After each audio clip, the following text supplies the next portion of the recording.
අද අපි මේ ඇවිල්ලා ඉන්නේ කොළඹ 13 බ්ලූ මැන්ඩල් පාරේ ට්‍රයිකෝ වෙයාහවුස් එකේ දොරින් දොරට සේවාව. එහෙමත් නැත්නම් ඩෝර් ටු ඩෝර් කාගෝ මෙහෙවන ස්ථානයට.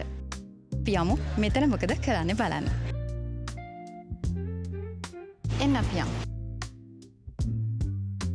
ශ්‍රී ලංකාවේ රේගු අධීක්ෂණයෙන් පස්සේ ඔයාලා අපිට එවන හැම කාගෝ එකක්ම සුරක්ෂිතව මේ වගේ පොලි බෑග් එකක අසුරනවා. මේ කරන්නේ ඒ වැඩේ තමයි.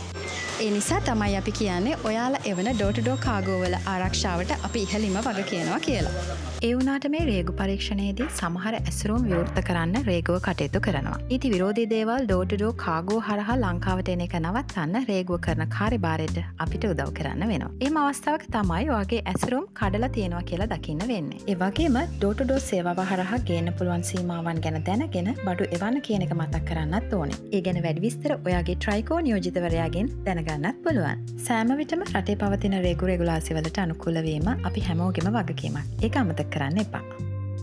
ඉතින් මේ විදිහට සුරක්ෂිතව හැම පෙට්ටියක්ම ඔබේ නිවසටම ප්‍රවාහනය කරන්න මේ විදිහට වාහන වලට අසුරනවා. මෙන්න මේ වගේ සුරක්ෂිත විශ්වාසවන්ත මෙහෙයුමකින් පස්සේ තමයි ඔයාගේ ඩෝර් ටු ඩෝර් පෙට්ටිය ඔයාගේ ආදරණීයන් අතට ලැබෙන්නේ. මේ වගේ ඩෝර් ටු ඩෝර් පෙට්ටියක් ලංකාවට එවන්න එක්සත් අරාබි එමිරේ ඉන ඔයා ට්‍රයිකෝ කාගෝ අපට බාර දෙන්න. මේ යන්නේ ඔයාගේ ගෙදරට තමයි.